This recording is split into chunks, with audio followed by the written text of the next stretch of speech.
Stephen Hand from Staccato in Hobart. In this sixth and last part of the discussion of George Silver's True and False Times and the misconceptions arising from what he wrote about them, I'm going to be looking at how people who say that you can't step when you attack, which is, as I've shown, absolutely not what Silver says. He specifically says that the time of the hand and foot is when you tread your grounding course to strike, and you can't get much plainer than that. But how do those people actually have you attack? Because, of course, there's a paradox. Well, maybe there should be a paradox. It's paradox as a defence. But there's a paradox in what they say. That they say that you can't attack with stepping, but then that means that you have to be within distance to attack. But to get within distance, you have to step, and if you step, that's a false time. Certainly, everyone agrees if you step without attacking, that's a false time. They claim that if you step at all, it's a false time, which is crazy. But everyone agrees that if you step without, if you just step into distance without attacking, that's a false time. So, in order to attack, you either have to wait for the other bloke to come to you, right, which requires you never to attack, which Silver clearly says in Paradox 8 that you should both attack and defend. So that view is contradicted by Silver. Or you need to attack by moving into distance in what by definition must be a false time. So how can you possibly get around that paradox? Well, what people do is they've latched on to one little section in Silver where it says, in this one instance, you can break the rules and you can get within distance in a false time and have some measure of security. In his section at the end of Brief Instructions, Sundry Kinds of Play or Fight, Silver writes, there is but one good way to gather upon your enemy, guard it. All others are dangerous and subject to the blow on the head or thrust on the body. Now, by gather upon your opponent, he means move towards your opponent without making an attack. So, the only way that you can come within distance in definition in a false time in order so that you can then make your attack in a true time is by gathering under true guardant. Now, the problem with this being the only way to attack, and note that Silver doesn't even tell you to make attacks from that position. He just says you can move into distance like this and get away with it. Because he never actually describes any attacks. He only describes ripostes and counterattacks. But the problem with this is that Silver himself says, well, yeah, you can do it, but it's actually not really a very smart idea. And he goes on at quite a bit of length in Brief Instructions, Chapter 4, Section 12, about why it's not a very good idea. He writes, if two fight, and that both lie upon the true guardant fight, and that one of them will need seek to win the half sword by pressing in, the half sword being where your swords are crossed, that may you safely do. For upon that fight the half sword may safely be won. But he that first cometh in must first go out, and that presently, otherwise his guard will be too wide above to defend his head, or if fit for that defence, then it will be too wide underneath to defend that thrust from his body, which things the patient agent may do and fly out safe. And that agent cannot avoid it, because the moving of his feet maketh his ward unequal to defend both parts in due time. But the one or the other will be deceived and in danger, for he, being agent, upon his first entrance, his time, by reason of that number of his feet, will be too long, so that the patient agent may first enter into his action, and the agent must be of force an afterdoer, and therefore cannot avoid this offence aforesaid. So what is Silver saying here? Basically, he's saying that you can enter in True Garden, but that if you do so, you're still at a disadvantage, right?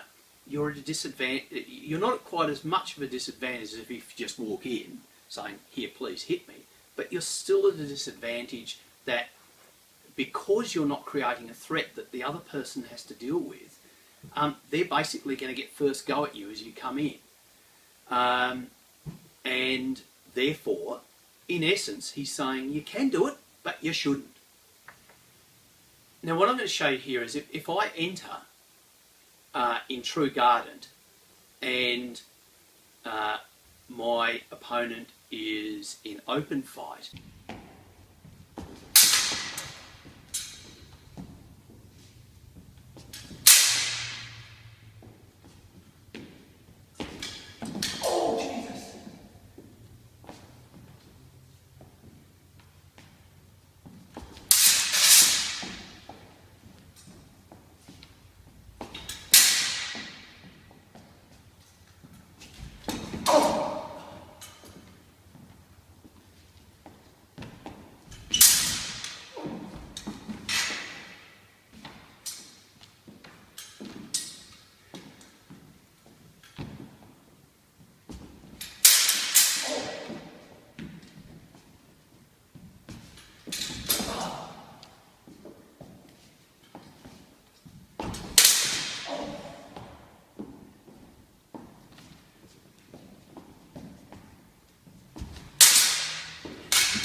what I'm going to show you now is a look at the timing that Silver has discussed in that passage that I read to you.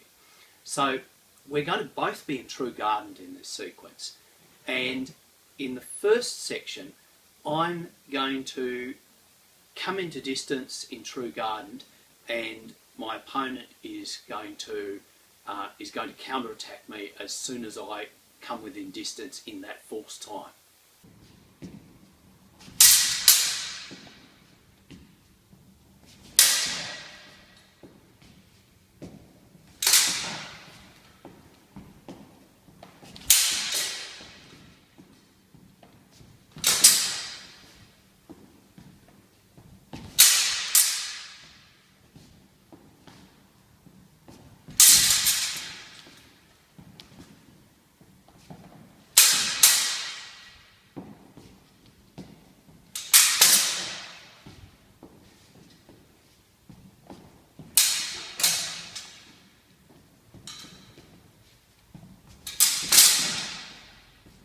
In the next demonstration, I'm going to come in to distance in True Garden, and I'm going to try to attack. As soon as I've gained distance, I'm going to try to attack.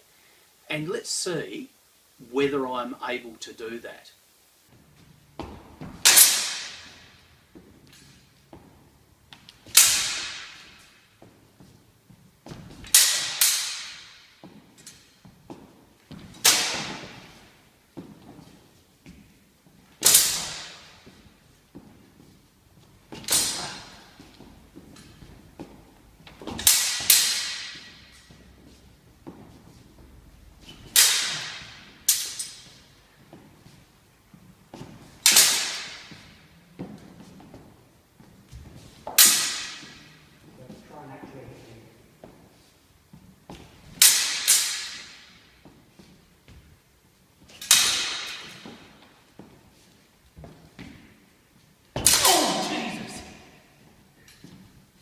As you can see from the results of what you've just watched, it's spectacularly unsuccessful. What happens if I step in, that's one tempo, and if I then attack, that's a second tempo. Two tempi can never be faster than one tempo. Okay, it just doesn't work like that. And so if I step in and try to attack, as Silva says, I must be the after mover. If I try to be the first mover, I'm just giving my opponent an easy target. Now, while I'm discussing tempi, those packets of time as described by Aristotle, I want to counter another bit of misinformation that's being put around. Because that Silva uses the term times, and I sometimes use the term tempi to talk about times. It's been said that I'm using the Italian definition of tempi. Now, not only is that completely false, but it ignores where the concept of tempo comes from. Tempo is a concept that was laid down by Aristotle.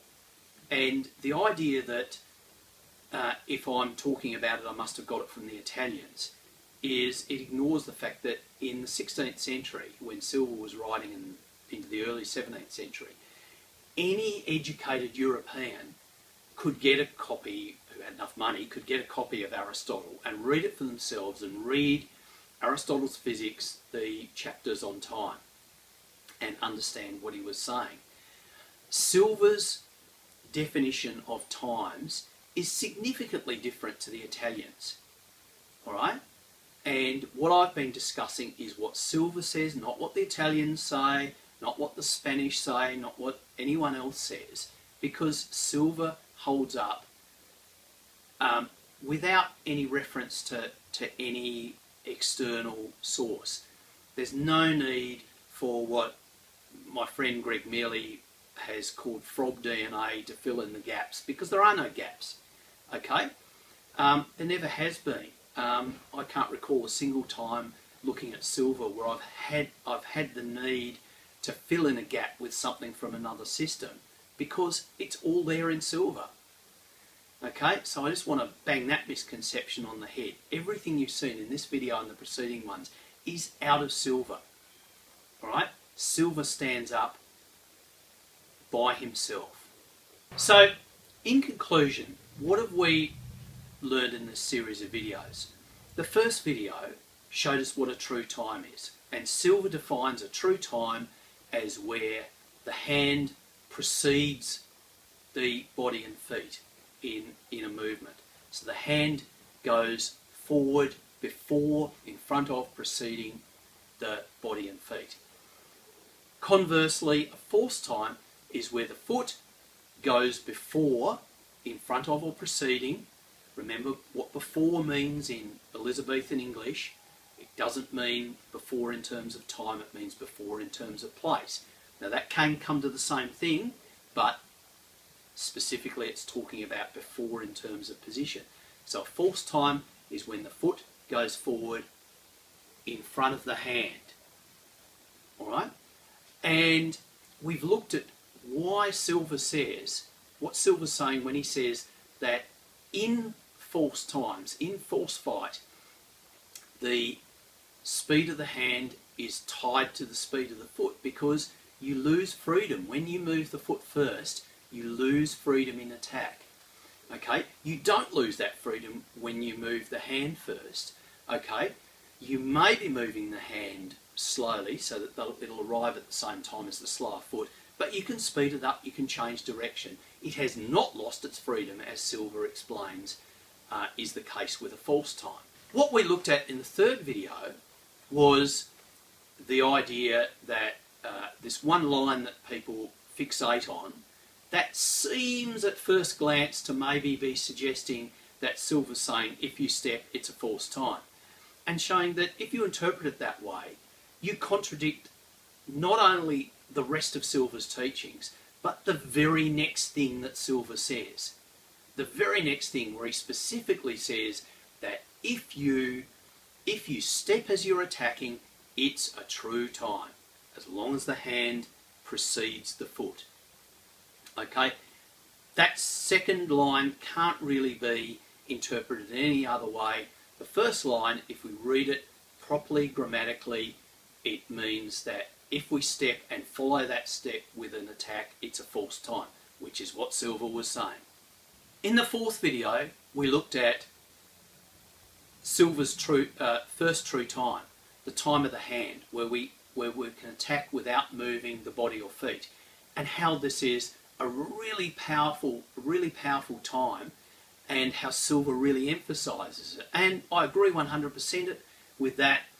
24 examples of it in my book. It's certainly a key part of my the way I fight Silver and the way all of my students do.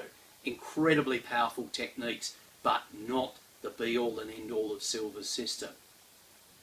In the fifth video, we looked at Silver's attacks, the numerous attacks that are described in Silver, and we looked at the two possible propositions that either Silver never meant you to attack because he describes no attacks, not one, zero attacks in his entire manual, or that maybe he was just structuring his manual that way.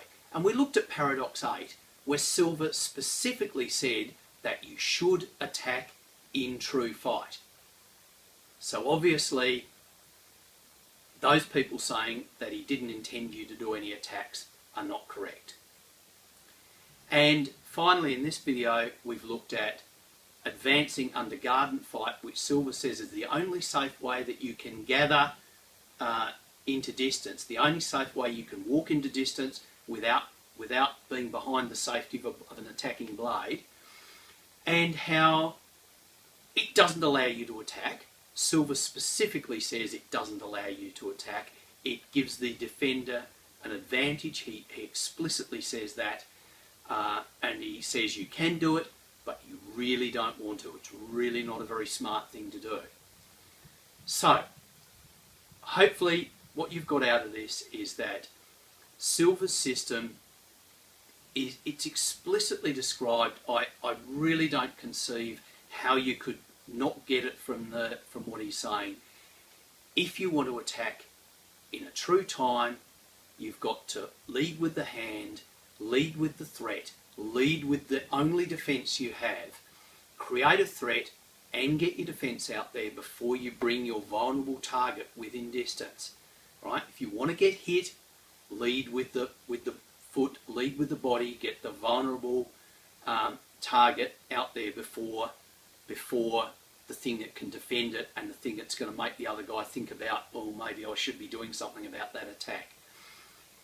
Silver's true and false times are all about create a threat before you create a target. It's really, really simple. Thanks for watching.